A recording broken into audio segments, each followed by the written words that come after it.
Al Derecho y al Revés, un programa de radio que aborda diferentes temas con una perspectiva amplia y siempre fomentando el debate respetuoso de posturas diversas.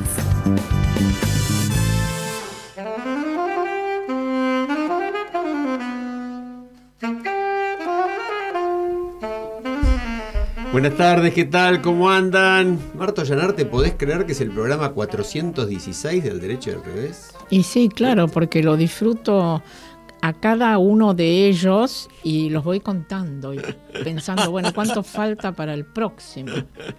Mercedes, ¿cómo te va?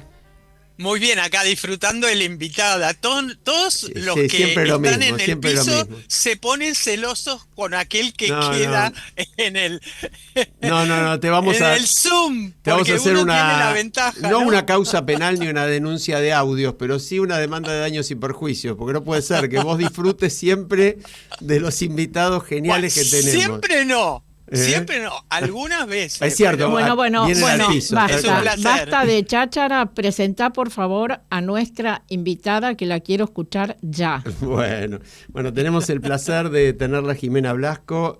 Jimena es licenciada en publicidad, pero sobre todo es directora ejecutiva de Manos en Acción. Trabaja hace casi 20 años en organizaciones sociales, en Corazones Vivos a beneficio de Fundación Favaloro, en Polo y Arts para la Fundación del Hospital Fernández, el Centro Pilares de la Esperanza, la Fundación de Banco Ciudad, y hace muchos años que está en Manos en Acción. Y ya vamos a decir de qué se trata Manos en Acción. ¿Cómo te va, Jimena? Te damos la bienvenida. Muchas gracias a todos, muchas gracias por el espacio.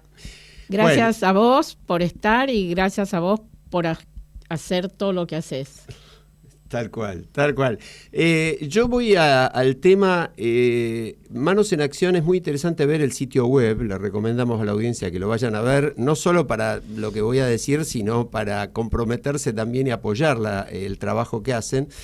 Pero se presenta planteando que está integrada por un equipo de profesionales y voluntarios que hace mucho, ya hace 15 años, trabaja por la inclusión social y el desarrollo humano y comunitario de niños y familias en situación de vulnerabilidad para fomentar la igualdad de oportunidades. En una frase, la síntesis es brillante.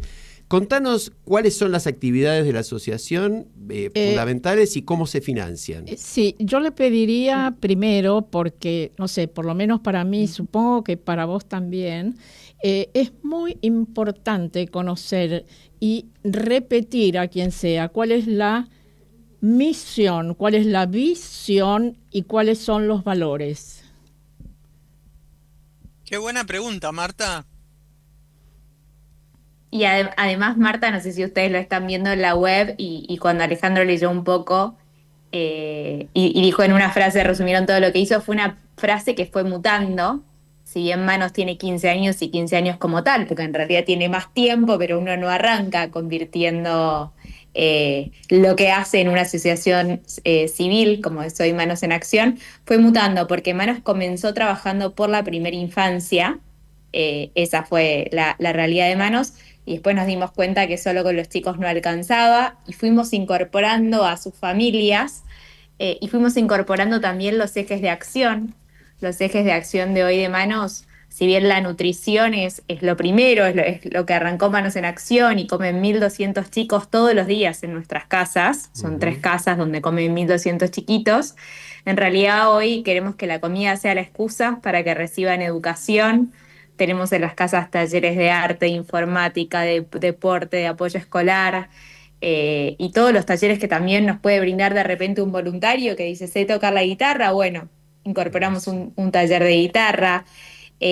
Además de talleres, empezamos a ver también con el correr de los años y sobre todo post pandemia, que el tema de la problemática social se empezó a agudizar, la problemática de consumo dentro de las familias y de violencia de género. Así que incorporamos todo un equipo de psicólogos para que hubiera también contención psicoemocional de los chicos, porque por ahí eran temas que a nosotros nos excedían. Empezamos a ver que los chiquitos también, que venían a los 5 años y después de 15, de 20 años se convirtieron en jóvenes adultos, no tenían manera de insertarse en el mercado laboral por la lejanía que tenemos principalmente a los principales centros. ¿Dónde Así están que ubicados, Jimena? estamos en Manzanares, es a 60 kilómetros de la capital, pero nuestras casas quedan en un barrio que se llama Luchetti, específicamente dentro de Manzanares, que el transporte público es casi ficticio, por así decirlo. Entonces tardan mucho los chicos si tuvieran que llegar a cualquier posibilidad de trabajo en Capital Federal ni hablar, pero incluso dentro de Pilar es difícil. Entonces generamos un proyecto productivo propio que se llama Gastronomía con Propósito, para que jóvenes y sobre todo mamás, que a veces son mamás solteras y no tienen con quién dejar a los chicos, pudieran tener primero una capacitación laboral a través del oficio de la gastronomía y segundo una salida laboral.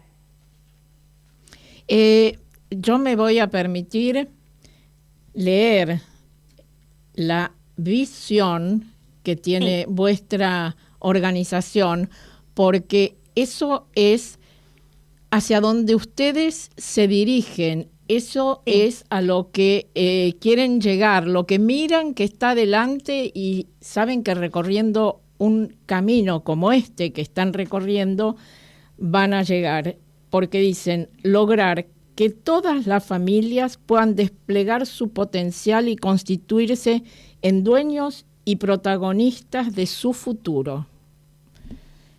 Y con algunos casos que seguramente nos vas a contar, podemos poner en evidencia esto. A nosotros, los aquí presentes en el programa, nos impactó muchísimo la historia de Aarón. ¿Nos contás algo de él? Sí. Aarón hoy, empiezo por el presente de Aarón. Aarón hoy está trabajando en el Hilton de Pilar. El Hilton de Pilar es un hotel que queda relativamente cerca de Manos en Acción, que se acercó a la ONG durante la pandemia y que nos ayudó a capacitarnos en gastronomía, porque tuvieron 2 años el hotel cerrado. Entonces, de manera voluntaria, muchos de los empleados del hotel empezaron a venir a ayudarnos. Y vino el chef, y el chef sabía cocinar, vio que nosotros teníamos cocinas grandes, porque si todos los días ahí comen tantas personas, las cocinas son grandes, y nos empezó a capacitar, sin saber en qué iba a terminar toda esta capacitación. A partir de ahí surgió una alianza, esta alianza empezó a capacitarnos en diferentes cosas también, y vinieron a tomar entrevistas de personal, en realidad para que fuera como una práctica de alguna manera, para que tuvieran el ejercicio de armar un currículum, los chicos de Manos, ir a una entrevista, y a partir de ahí empezaron a conocer diferentes personas. El caso de Aarón es uno, pero la verdad es que por suerte hay muchos más. Y Aarón empezó una pasantía que iba a ser al principio temporal. Aarón se destacó por no faltar nunca, por aprender cosas nuevas, por sumarse a un equipo integrado y sumarse de una manera positiva y armoniosa. Y fue progresando hasta que quedó como planta del Hotel Hilton de Pilar. Y Aarón cambió su vida. Mientras Aarón hizo este proceso, Aarón había empezado a venir al comedor cuando él era muy chiquito. Su mamá, que es Débora, y le pongo nombre porque vale la pena destacarla, su mamá había empezado a venir a cursos de administración de empresas que se dictaban en ese momento. Era una mujer con un matrimonio muy complicado, con un marido que estaba en adicciones. Ella era víctima de violencia, y lo cuento porque ella lo contó también en algunas notas que dio y dio a conocer su historia. Y a partir de venir a Manos, de ver que su realidad no era la única, que había otras mujeres con las que compartía esta problemática y mujeres que habían salido de esta problemática, se animó a denunciar, pudo conseguir la exclusión del hogar. Hoy su ex marido vive lejos, vive en Mendoza, y ella de un curso de administración tuvo buen desempeño. Empezamos a asignarle algunos roles más importantes dentro del comedor, y así fue creciendo. Fue después líder del proyecto de Gastronomía con Propósito para algunas empresas a las que le hacemos al mediodía viandas y almuerzos corporativos, y hoy es la coordinadora de una de las casas de nuestra sede de Río Luján. Ella es directamente coordinadora. Así que Aarón cambió su historia, la mamá de Aarón cambió su historia. Porque además debemos agregar, y la nota esto lo destacaba, son empleos en blanco, que no es habitual. Son empleos en blanco, formales. Que no es habitual, yo que no es habitual. Algunas cifras. Y Aaron pudo dejar de dormir en la cocina, Sí, sí, que era donde tal cual. él Arreglaron su casa. dormía, arreglaron correcto. su casa, Bueno, la cena, cambió, dice la nota, dejó de ser cuestión de suerte para hacer algo de todos los días, cambió ¿no? de actitud, comenzó a estar más contento, a hablar con la gente, ¿no? Ahora, ahí yo te agrego, Jimena, porque hay veces los seres humanos somos así, ¿no? Por ahí mueren 100.000 personas y la historia de una particularmente es la que resalta y la de las 100.000 no tanto, ¿no? Pero por eso es bueno recordarle a la audiencia los números. En la Argentina hay casi 5 millones de jóvenes entre 18 y 24 años, cifras del Observatorio de la Deuda Social, de la UCA. Solamente 750.000 tienen empleo registrado. Y solo el 6% de esas oportunidades laborales de calidad le llega a jóvenes de hogares muy pobres que forman parte del 25%, que son el 25% del total. Es decir, Sí. que esos chicos muy pobres... Entonces, recalquemos un poco, y yo te pido que lo cuentes no solamente con la historia de Aaron, sino con la de tantos otros, cómo le cambia la vida a un chico y qué difícil que es. ¿Por qué es tan difícil para un chico pobre? No tiene nada que ver con lo que se dice muchas veces, falta de ganas de trabajar, falta de ganas de hacer. Vos que estás ahí, ¿cómo ves eso en los chicos? No es falta de ganas, al contrario, porque estos chicos lo que tienen es compromiso y lo pueden sostener, pero sí es falta de oportunidades. Nacen en lugares donde seguramente ya para acceder a la entrevista laboral y para enterarse que hay una entrevista laboral y para poder acceder se les hace muy complicado. Yo les voy a contar algo que en Manos hicimos, pero hicimos a raíz de la práctica y no fue una idea brillante que se nos ocurrió, pero fue cómo solucionar una problemática muy común.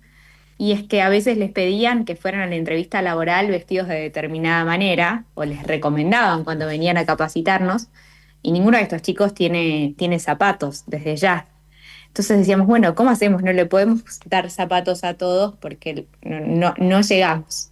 Entonces en Manos hay una boutique, llamamos una boutique, ese es el nombre que le pusimos, donde hay trajes, donde hay zapatos, donde hay trajecitos de mujer, de hombre, de jóvenes, y hay ropa que es para ir a entrevistas de trabajo o para hacer de repente alguna capacitación más importante, donde ellos vienen, lo usan y después lo devuelven.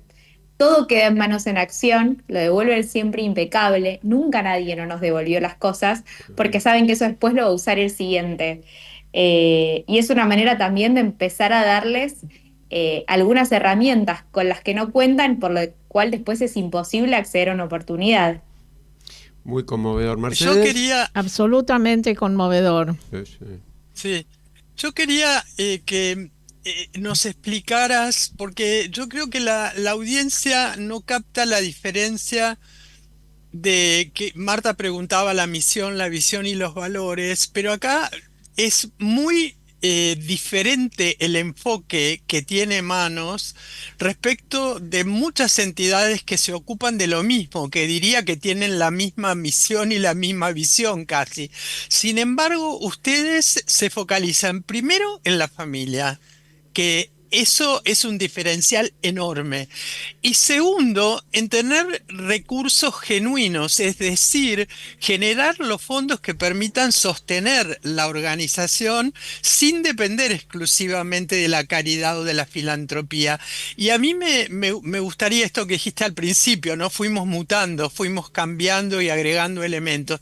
¿Cómo llegaron a poner este foco en la familia y cómo ven cuáles son los resultados, ¿no? De las dos Sí, cosas, porque van unidas. sí, porque como les conté, empezamos trabajando por la primera infancia. Y uno podía hacer el máximo esfuerzo por la primera infancia, desde en cuanto a la alimentación, en cuanto a la educación, lo podía hacer. Pero si uno no mira de manera integral la familia de ese chico, cómo están sus hermanitos, cómo están sus hermanos más grandes, cómo está su mamá, qué es lo que se vive en la casa, y de alguna manera no se involucra con todos los miembros de la familia, el cambio, no quiero decirte que es imposible, pero yo tiendo a creer y a lo largo de la historia es que es imposible. Entonces hay que tener esa mirada integral, esa mirada de territorio, porque nosotros tenemos 3 sedes, pero 3 sedes a las que vamos todos los días, a los que conocemos a todos por nombre, por apellido, que sabemos dónde viven, que sabemos su historia. Somos muchos los que estamos en Manos en Acción, y sabemos que si un nenito no viene a comer, de repente puede ser que a la mamá le haya pasado algo y es golpear esa puerta de esa casa. Entonces la mirada es a la familia, es la importancia de permanecer en territorio, porque muchas veces nos han ofrecido ampliarnos y no, o sea, no queremos movernos del lugar donde sentimos que podemos hacer el cambio real, tener esta mirada integral en primer medida. Y después, cuando se multiplicaron frente a las crisis que vivió el país y se fueron multiplicando, a veces los comedores, los merenderos, las ONGs, y a la gente ya no le piden una donación mensual, sino que de repente es mucho lo que se pide, y dijimos, acá no podemos depender más de la generosidad del otro, porque además en contextos de crisis uno lo primero que corta, y está bien, es lo que dona, ¿no? Entonces llamaban a dar bajas de tarjeta de crédito porque no podían sostener una determinada donación. Y ahí fue que dijimos, bueno, necesitamos generar de alguna manera nuestros propios recursos. Probamos un montón de cosas. Entonces comenzamos un emprendimiento con emprendedoras, con velas, con fragancias, que resultaban medianamente bien, pero el de gastronomía despegó. Despegó y tiene Empezaron con lógica. empanadas, ¿no? Empezaron a aprender a hacer El de empanadas y las gastronomía contrató. Sí. Contame empezamos esa con parte. empanadas durante Sí, la pandemia, cuando venía el claro. chef del Hilton y vio que teníamos cocinas enormes, cacerolas enormes, hornos buenos, porque había que darle comer a toda esa gente. Y la verdad es que nuestras voluntarias de ese momento, porque no son voluntarias, hoy trabajan en Manos en Acción, pero las voluntarias de ese momento, que eran las mamás que les daban de comer a los chicos, cocinaban muy bien y hacían con muy poquitos recursos magia para alimentar a tantos chicos con los recursos que había. Entonces el chef empezó a capacitarnos y dijo, bueno, una receta, empanadas, 3 sabores, que eran carne, jamón y queso y humita. Esos eran los 3 sabores con los que el Hilton arrancó. Cuando nos pusimos muy buenos, Hilton empezó a comprarnos a nosotros las empanadas. Y todas las empanadas que se consumían en el Hotel Hilton salían de las cocinas de Manos en Acción. Y por supuesto que entonces ahí Manos en Acción le cobraba a Hilton por esas empanadas, Genial. y las personas que trabajaban en el proyecto empanadas, porque hasta ahí era el único proyecto, ganaban un dinero para manejarse y demás. Bueno, eso surgió, y la gente que se empezó a enterar decía, "Ay, pero fui al Hilton, entonces yo tengo tal cumpleaños, no me cocinan". Bueno, y dijimos, ¿qué hacemos con esto? Hagamos un proyecto productivo, hagamos cursos que se reciban. ¿Cómo se llama el proyecto? Se llama Gastronomía con Propósito, y hoy somos proveedores de empresas como Pfizer, como Aeon, como Western Union, que hacen un evento para 500 personas y todo el servicio, la cocina y lo hace Manos en Acción. Entonces hay jóvenes que van de camareros y que se capacitan antes para ser camareros. Hay mujeres que trabajan en las cocinas de Manos cocinando la previa, otras que van al evento a ensamblar. Tenemos camioneta para trasladar los productos y bueno, y surgió un proyecto mega. Una pregunta. ¿Algún Sí. funcionario del municipio o de la provincia se ha acercado, se acerca para interiorizarse lo que están haciendo, Para apoyarlos. apoyarlos? Yo no digo darles recursos porque esto sería imposible, pero por lo menos alentarlos, preguntarles a ver cómo hacer para replicar esto en otros lugares. ¿Se han acercado algunos funcionarios? ¿Se acercan? Mira, a lo largo de Manos, que ya 15 años tiene como constituido, imagínate que pasamos por todos los colores políticos, tanto en el Sí, municipio sí. como afuera. Siempre mantuvimos buena relación con el municipio porque nosotros somos totalmente apolíticos, nunca recibimos un subsidio de nadie, nunca pedimos nada, porque además si existimos es para hacer lo que el Estado no está haciendo, lo que no puede hacer, por eso estamos. Eh, pero logramos tejer puentes en general, y tal vez el municipio viene y pregunta, che, se están instalando personas que no son de la comunidad cerca del río y están haciendo asentamientos, que saben. Y hoy trabajamos de esa manera. Entonces te diría, No sé si vinieron a preguntarnos cómo replicar esto en otro lado, tal vez esa es una parte que falta y es una mirada que hoy no interesa y que no está, pero hoy tenemos buena comunicación, buen diálogo y trabajamos bien. Bueno, Trabajamos eso de es esa importante. manera. Es muy importante. Jimena, hay un par de frases tuyas en otras entrevistas que me impresionaron mucho. Una decís, en Manos cuando llueve fuerte el río desborda. ¿Qué significa? Significa que cuando nosotros nos dieron las tierras para hacer el primer Manos en Acción, hubo que levantarlo con 30 camiones de tierra, literalmente, porque era impresionante lo que desbordaba el río. Después se hicieron obras y hoy desborda menos, pero que cada vez que llueve fuerte, como llovió este marzo-abril, llovió fuerte, no sé si lo recuerdan, nosotros no nos olvidamos más, y tuvimos 130 familias evacuadas que perdieron todo, a las cuales hay que primero asistir a esa emergencia, y que esas personas necesitan dormir, comer, necesitan ropa limpia, necesitan colchones, y después cuando el río baja, bueno, productos de limpieza, desinfectar lo máximo posible y reconstruir lo que esas familias perdieron. Y eso es una constante. Qué bárbaro, qué bárbaro. Y vos agregás también la resiliencia de la gente que vive en situaciones de tanta carencia y la solidaridad que manifiestan. Yo creo que esto es otra cosa muy importante para resaltar, ¿no? Que la gente no solamente depende de la solidaridad de otros, tiene una enorme solidaridad entre las víctimas. Yo aprendí que dar es compartir y me lo enseñaron ellos. Y es impresionante porque de repente hay una medicación que ellos necesitan para un X paciente y se la das, y si le sobra 1, 2, 3 pastillas, vuelven y te dicen, hasta acá llegó mi tratamiento, o no las necesita más o lo que sea, pero te traen esas 3 pastillas. Entonces para ellos de verdad dar es compartir. Y lo poquito que tienen en general es de todos, y son hiper solidarios. Y nosotros cuando hacemos el festejo del Día del Niño, por ejemplo, tratamos de hacer de manera casera, con mucho amor, que sea un gran día y una gran decoración para los chicos. Entonces cortamos con telas banderines, movemos cosas, bueno, mandás un mensaje al grupo de padres o al grupo del barrio, necesitamos 12 hombres para mover algo, y tenés 100, no tenés 12. Vienen todos. Recibimos una donación grande de Banco de Alimentos, hay que descargar cajones de papas, vienen todos. Y eso para mí es aprendizaje, y lo aprendes ahí. La resiliencia que tienen, las historias que tienen durísimas, y están ahí con una sonrisa poniéndole lo mejor. Qué maravilla, qué maravilla. Contanos cómo puede quien nos está escuchando dar una mano. Dar una mano. Primero, si quieren dar su tiempo, y acá vuelvo, ¿no? 60 kilómetros de Buenos Aires, no es tanto, entonces nosotros los invitamos a conocer Manos, a venir a cualquiera de las 3 casas. Si alguien quiere dar su tiempo, desde venir a contar un cuento, hasta venir un día a enseñar una receta, venir a hacer algo de mantenimiento, las puertas de las casas están abiertas, y yo siempre digo, tenemos el sí fácil. Cuando nos proponen algo, soy mago, quiero hacer un show, tenemos el sí fácil. Así que esa es una manera de ayudar. La segunda es a través de gastronomía con propósito. Pruébennos, somos muy ricos.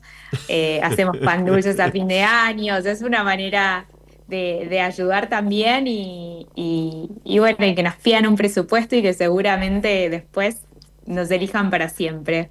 Y la tercera es a través de las formas más convencionales de colaborar, ya sea con una donación, con ropa usada, con algún mueble que esté en desuso en alguna casa y a nosotros nos pueda venir súper bien para alguna de nuestras familias. ¿Y con quién o cómo tiene que comunicarse la persona que quiera colaborar? Yo iba a dar esos datos, ¿no?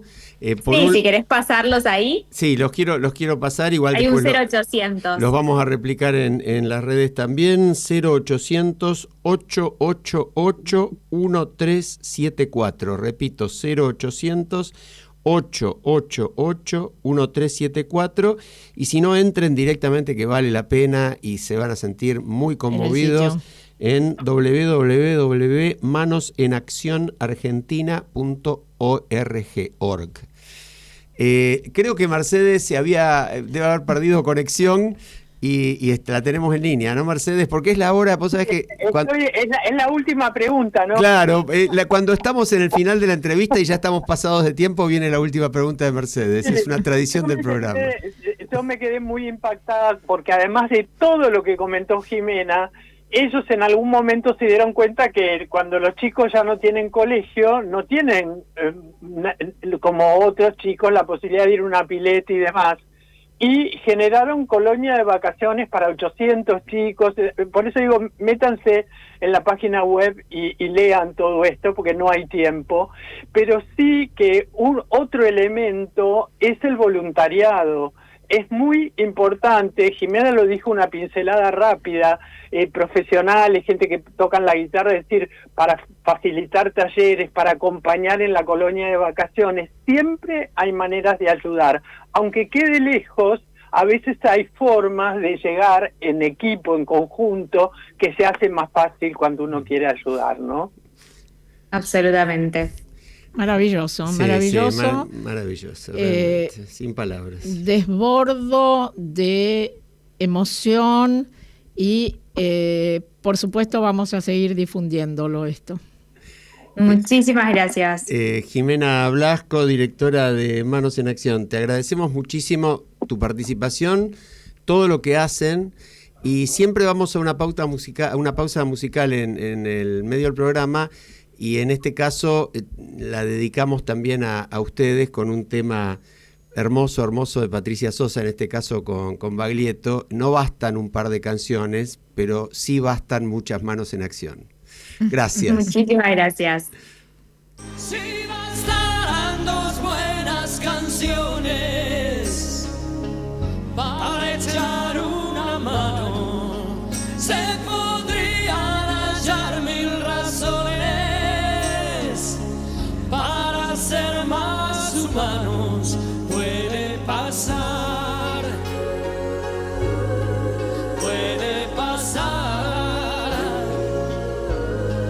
para dejar de acudir al remedio de la caridad,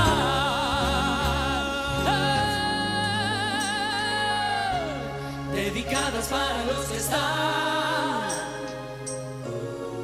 abandonados, dedicadas para los que están con un futuro indiferente, sin un pasado, sin un presente, dedicadas para los que están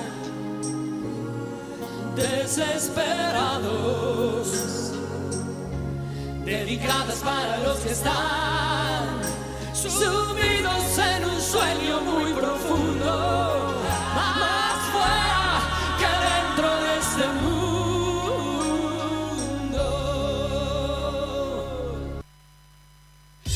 Entrevistas a destacadas personalidades y a otras voces, las de quienes no suelen escucharse en los medios. Al derecho y al revés, tu programa de radio.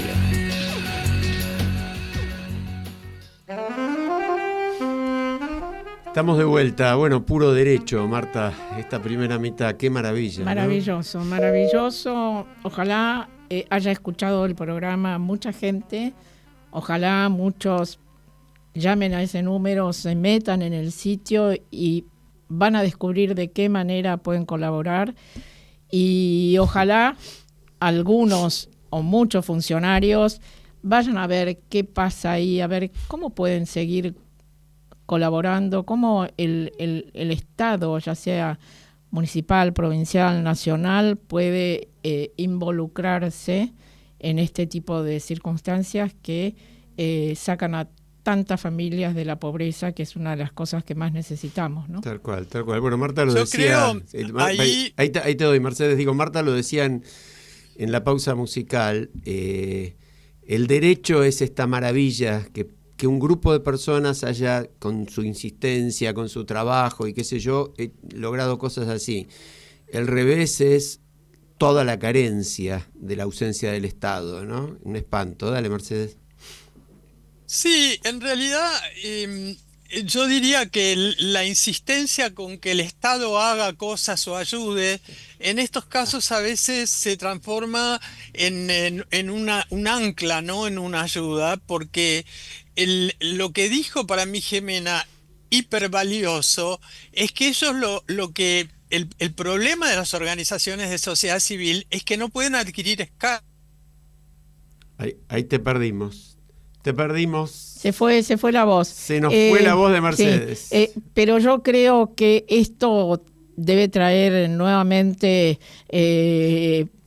sobre el tapete, debemos poner sobre el tapete la necesidad de alianzas público-privadas. Tal cual, ¿no? Tal cual. ¿Ahora tal me cual. escuchan, Ale? Ahora sí, ahora sí. Sí, lo que yo digo es que lo que hace el Estado, lo que puede hacer el Estado, es adquirir escala, es decir, tomar el modelo y replicarlo con escala. Eso es lo que tendría que hacer, no ponerse a ayudar. Cuando el Estado se pone a ayudar, nadie habla de ayudar, Mercedes. No. Estamos hablando de alianzas público-privadas. Sí, y además de tomar los ejemplos, ¿no? Y hacer desde el Estado. Es decir, si un grupo de personas simplemente poniendo el lomo y el alma consiguen estas cosas, ¿qué no puede conseguir el Estado bien gestionado? Pero como dice, es buena la idea de Mercedes, y vos también lo estabas diciendo. Pero por supuesto, tomar el ejemplo de ser un programa, en este caso puede ser un programa, a ser un plan. Claro, exacto. Un plan. Totalmente. Exacto. Y eso vos en los municipios te das cuenta que es donde hay que hacerlo. Es ahí, en lo territorial. Ya vamos a hablar en un ratito del tema de los municipios, pero ahora nos vamos al norte. Nos vamos al norte. Efectivamente vamos a hablar del tema de los municipios. Le decimos a la audiencia, quédense porque tenemos algo muy interesante. Pero nos vamos con Marcelo de Jesús primero al norte, un poco de revés, lamentablemente, a tanto derecho. Desde Washington. Hola Alejandro, Marta, Mercedes, Carlos. La semana pasada Estados Unidos se conmocionó por el asesinato de un influencer republicano muy conocido en el país. Fue choqueante ver el video donde Charlie Kirk caía al recibir un disparo de larga distancia mientras se exponía frente a jóvenes de la Universidad de Utah. Kirk era un joven de 35 años, muy cercano al presidente Trump desde ya su primer gobierno, y movilizaba a las bases jóvenes republicanas. Por eso el gobierno puso todos los elementos de investigación a favor de resolver este asesinato, dado que el sospechoso logró escapar y no se podía determinar quién era. Finalmente, la familia se enteró de que su hijo había manifestado el hecho y lograron que se entregara. Pero este asesinato se enmarca en un tema más global, la violencia política y quiénes serían sus responsables. Tengamos presente que hace 2 meses una persona había asesinado a 2 legisladores demócratas en el estado de Missouri y otros 2 se salvaron por muy poco. También, hace 3 meses otra persona entró en la casa del gobernador demócrata de Pensilvania y le prendió fuego, logrando a la familia huir a tiempo. Ayer, un legislador reveló que en 12 meses hubieron 14.000 amenazas a miembros del Congreso. Y 2 columnas atrás señalamos las amenazas a jueces federales que dictaban sentencias en contra del gobierno. Descrito este clima de agresividad, vemos la reacción del gobierno frente al asesinato de Charlie Kirk. El presidente culpó a la extrema izquierda liberal de este hecho y que el asesino sería un transgénero. Grupo de personas, sí, afectados por medidas de gobierno. Pero nos enteramos que el presunto asesino en realidad es republicano, vive en un estado republicano como Utah, es el padre sheriff del condado, en fin, un republicano. Y no solo eso, tiene un promedio de 10, obtuvo una beca total para estudiar en la universidad y tiene todavía muy buena consideración por sus conocidos. Lo cierto es que parece percibirse que existe un cierto clima de violencia. Tal vez no ayude, como lo propuso el presidente, cambiar el nombre de Departamento de Defensa por Departamento de Guerra y luego usar fuerzas federales para ir a ciudades demócratas para bajar los delitos. No solo eso, y como esta columna lo ha manifestado antes, no parecen ser los inmigrantes los responsables de los atentados contra Kirk y los 2 atentados contra Trump. No fueron inmigrantes delincuentes o escapados de asilos mentales, y tampoco son demócratas. Acusar a un grupo ideológico no ayuda entonces a bajar el nivel de agresividad. Una segunda noticia que tal vez no es muy conocida en Argentina es que el gobierno impuso sanciones a fiscales y jueces de la Corte Penal Internacional de La Haya, que pidieron y ordenaron arrestar al premier Benjamín Netanyahu y a su anterior ministro de Defensa, acusados de genocidio y crímenes de guerra contra los palestinos. Se aclara que ese mismo tribunal también emitió órdenes de arresto contra los líderes de Hamás. Estados Unidos no es parte de la convención que creó ese tribunal, ni tampoco fue alcanzado por alguna decisión. Solo ha sostenido que afecta a un aliado del país. Las sanciones no solo congelan los bienes que los afectados tengan en Estados Unidos, sino que también prohíben todo tipo de relación con ese tribunal. Eso dio lugar a un juicio contra el gobierno por la American Civil Liberties Union. Esa institución ha colaborado con el tribunal en investigaciones sobre Bangladesh, Myanmar y Afganistán, y que tampoco tienen relación con los casos señalados por el gobierno. La jueza dictó una medida cautelar permitiendo a esa ONG continuar con su trabajo porque en cualquier caso la prohibición del gobierno aparenta ser una violación a la libertad de opinión y de trabajo. Y con eso los dejo hasta la próxima columna.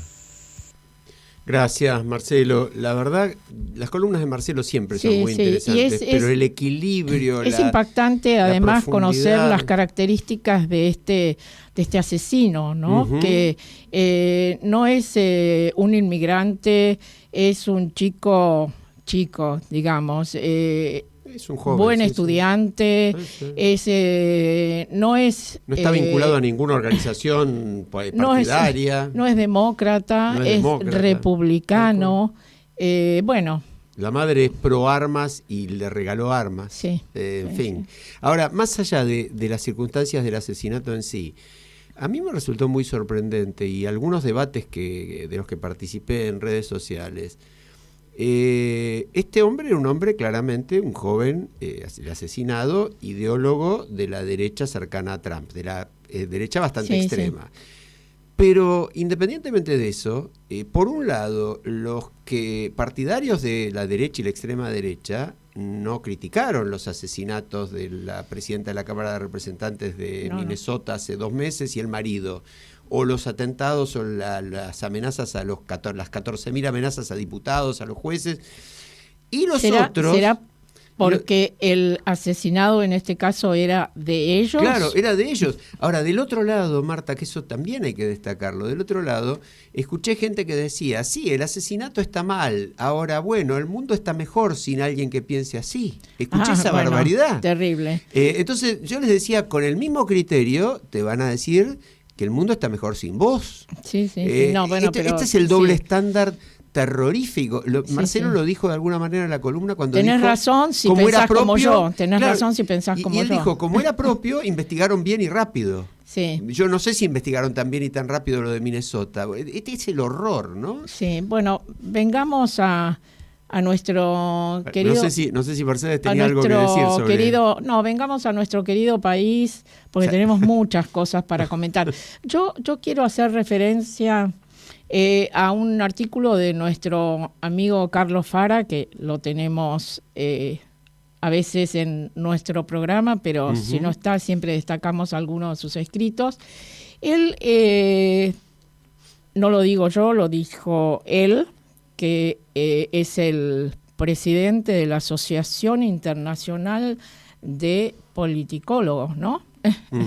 Así es. Dijo, en relación a estas últimas elecciones, el problema no es perder, sino la cara de boludo que te queda. Estuvo muy artístico. Sí, pongamos un poco de humor. Y agrega, pasó una semana, ahora tenemos un ministro más mesas políticas, más vetos y más fotos de reuniones sin impacto en la opinión pública. El mileísmo aún no salió de la cápsula y le va a costar a un sistema de conducción endogámico y verticalista. Porque sí, la desorientación es total, además ganó Kicillof, perdieron Milei y Cristina. Así es. Y otro tema que después de que escuchemos lo que vamos a escuchar ahora podemos tratar, y yo quería poner algún bocadito sobre eso, es el trasfondo económico, que sin ninguna duda ha sido muy determinante, más allá de lo institucional, de la corrupción y de todas las demás cosas, pero hay un trasfondo económico muy, muy fuerte y una nota de Guillermo Oliveto en La Nación que hoy establece con mucha claridad los datos. Mercedes, sabemos que tenés un compromiso ineludible hoy. Y lamentablemente te perdimos nuevamente la voz. ¡Oh! ¡Qué bronca! A ver, no. Escúchame, te mandamos un beso grande. Ya nos está saludando. Chao, Mercedes. Nos vemos la semana que viene. Hasta el lunes próximo. Pero, nos hablamos. Marta anunciaba que efectivamente mencionábamos el tema del territorio. Lo voy a decir yo porque ella no puede ser muy objetiva para presentar al intendente de su pueblo, digamos, de su lugar de origen, de donde es, de Rojas, como todo el mundo sabe ya el que escucha el programa. La expectativa es que justamente en esta cuestión que hablábamos en la primera parte del programa, la necesidad de tener una visión hacia dónde vamos, qué vamos a construir, con quiénes. Bueno, yo creo que en estas elecciones muchos intendentes nos mostraron cuál es su misión y cuál es su visión, el camino que están recorriendo. Y sí, me parece muy interesante escuchar en este caso a Román Bouvier, que es el intendente de Rojas, que nos mandó un audio sobre el tema. Lo escuchamos. Hola, buenas tardes. Soy Román Bouvier, intendente de Rojas, perteneciente a la Unión Cívica Radical,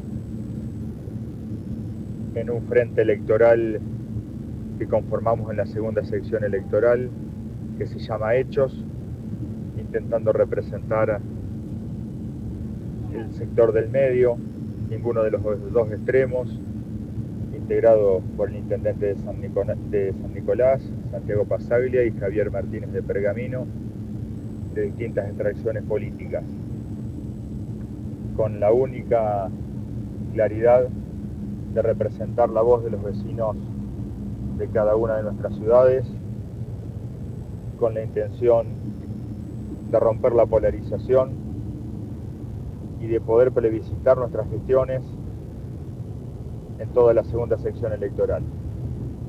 Alejado de las ideas del gobierno nacional y también del kirchnerismo, como único objetivo de transformar la vida de los vecinos.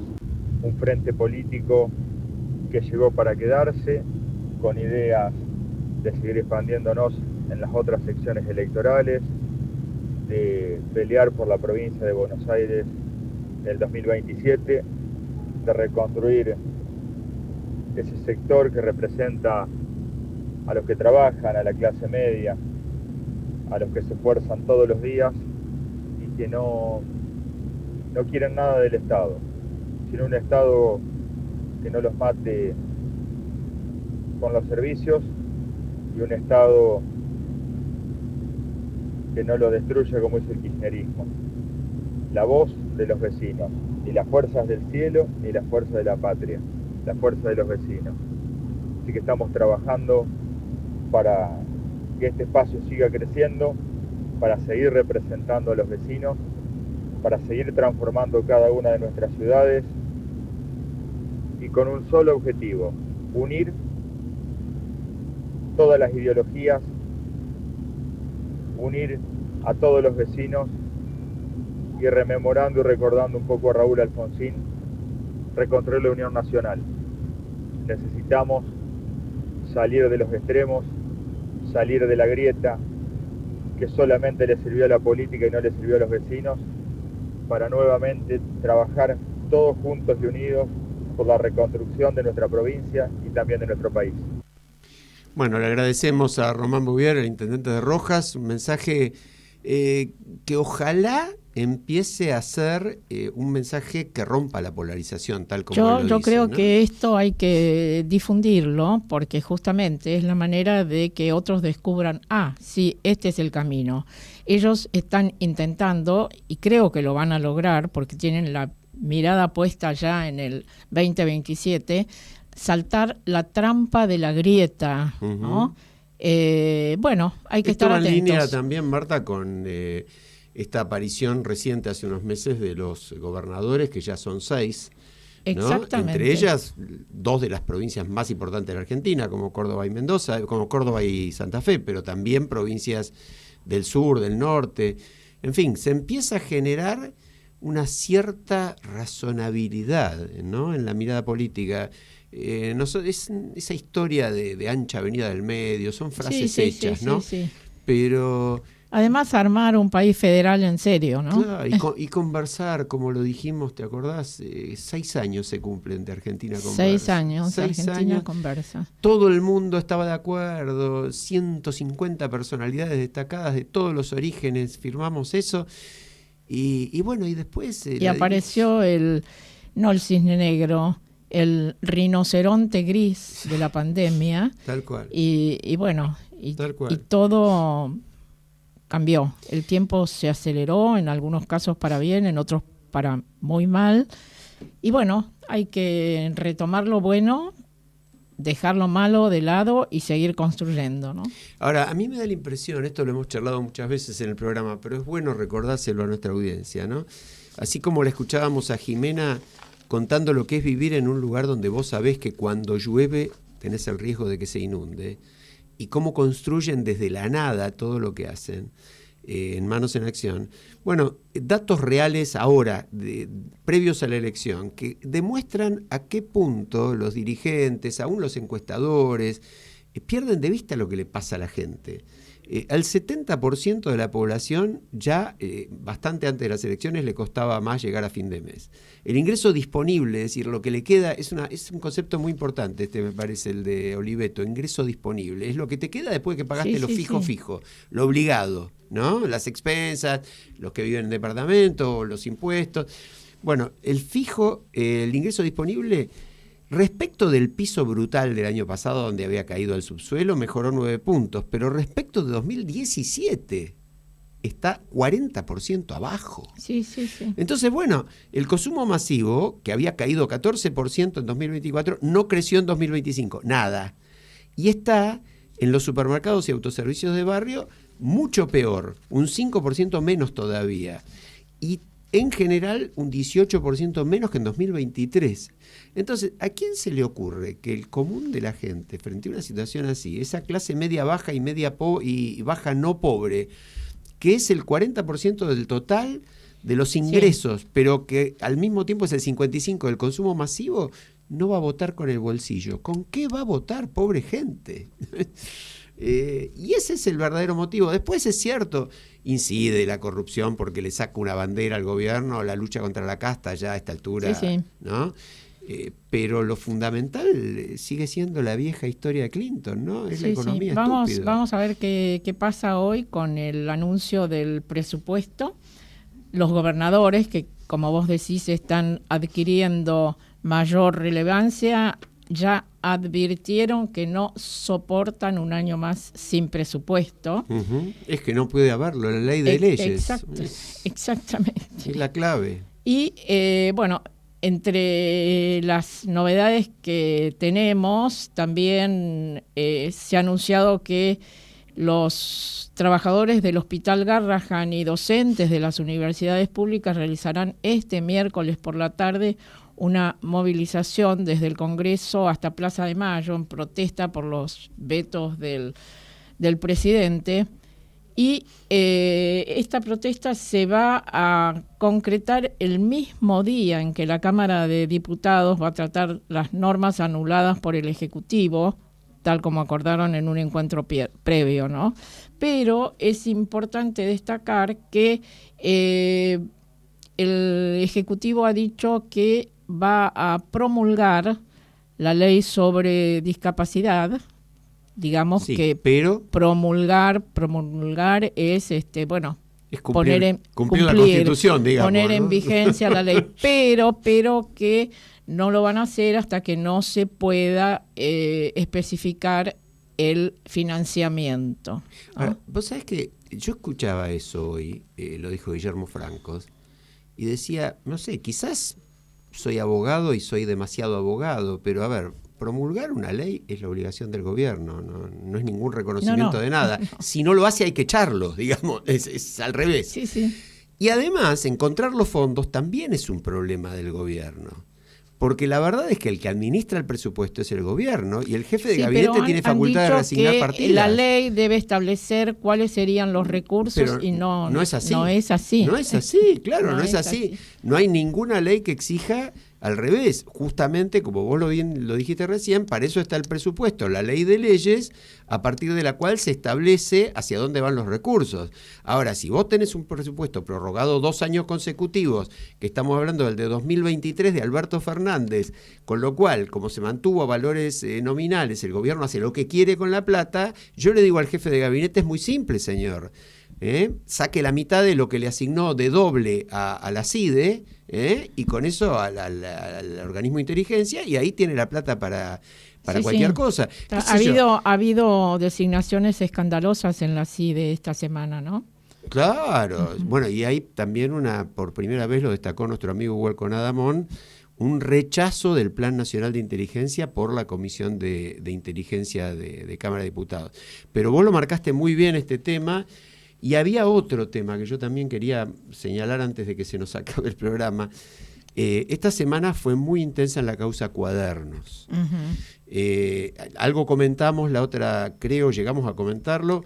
Los empresarios estaban pidiendo, para decirlo en las palabras de la fiscal, simplemente comprar su desvinculación Exacto. de la causa, ni más ni menos. Pongo unos pesos. Comprar por su moneditas, impunidad. digamos, ¿no? Claro, tal cual. Por moneditas, porque son 20 millones de dólares, que para ellos son moneditas, entre 40, pero además de eso, el daño causado al Estado, la fiscal lo dijo con una precisión fantástica. No hay precio que se pueda poner al daño institucional que se ha causado. Si se aceptara el pago, significaría banalizar el proceso penal, Sí, sí. privatizar el interés público y abrir un mercado de impunidad. Sí, Fabiana yo, de León mira, dijo. corrompo y después lo arreglo con un poquito. Exacto. Y el que no tiene plata, ese no Sí. puede, ese va No. preso, Sí, ¿no? sí. Bueno, ese horror me da la impresión de que con la tremenda repercusión que tuvo, es bastante factible que sea rechazado, que es lo que corresponde. Sí. Pero había que decirlo. Y otra pequeñísima cosa para decir, avanza muy, vamos a ver cuando se levante el secreto de sumario, pero de una manera muy fuerte la causa de la corrupción en discapacidad. Porque apareció un testigo muy importante que dijo que todo lo que dicen los audios de Españolo se lo dijo a él. Con lo cual toda esta discusión, si los audios son o no son, que me parece que era absurda de todas maneras, porque si los audios son grabados, aunque la persona no lo sepa, pero es verdad que se grabó en una conversación, Sí. son válidos. Pero acá ya se acabaron la historia de los audios. Ahora hay un testigo que dice que Españolo dijo eso. Con lo cual habrá que ver qué pasa. ¿Se declarará arrepentido? ¿No se Sí, hay declarará? dos medios importantes, uno británico, el Financial Times, y otro de Estados Unidos, The Wall Street Journal, que han publicado artículos muy fuertes este fin de semana, críticos hacia Milei, resaltando el tema de la corrupción, la necesidad de que haya cambios, pero cambios que finalmente puedan generar una transformación, ¿no? Bueno, incluso dan hasta nombres, ¿no?, de personas muy comprometidas, y yo creo que estas cosas tienen que ser tomadas en cuenta, no van a pasar inadvertidas, ¿no? Y la ceguera del poder la vimos, los que tenemos algunos años la vimos tantas veces. Evidentemente, otra vez este gobierno cae en lo mismo que cayeron muchos, no se va nadie, no se echa a ninguno, así como había dicho que le cortaba la mano a cualquier había corrupto. expectativa en relación a el tema de la autocrítica, porque la autocrítica implica un cambio. Así es. Implica hacerse cargo de la equivocación y proponer un cambio. ¿Vos decís que la autocrítica no es hacer una mesa? ¿O 2 mesas? ¿O 3 mesas? ¿O 4 mesas? Me suena Perón, ¿te acordás? Que decía, si quieren que algo no funcione, hagan una comisión, decía. Se les podría llevar algunas de estas deliciosas empanadas de Manos en Acción y decirles, señores, pónganse a hacer cosas como estas. Tal cual, tal cual, tal cual. Sí, ojalá escucharan. No, y ojalá, y eso siempre lo decimos, que a cualquier gobierno le vaya mal, es malo para todos nosotros. Obvio. Ojalá estén en condiciones de cambiar a tiempo, ojalá se bajen de la soberbia. Pero es muy difícil porque no han movido ni una sola pieza. Los que están haciendo es exactamente lo que hacían antes. Exacto. Y se perfila para las elecciones de octubre nuevamente un gran protagonista, la abstención. Esto ya lo vienen señalando algunos analistas políticos, ¿no? Pero bueno, en ese camino van a estar los intendentes con un perfil más bajo, pero recorriendo ese trecho que es tan necesario para tener un país mejor para todos, ¿no? Ojalá que así sea. Bueno, nos estamos yendo, nos vamos como siempre con el Nano Serrat, con el placer de recordar la entrevista que fue una maravilla y recomendamos nuevamente y la escucharemos nosotros mismos de vuelta. Un abrazo.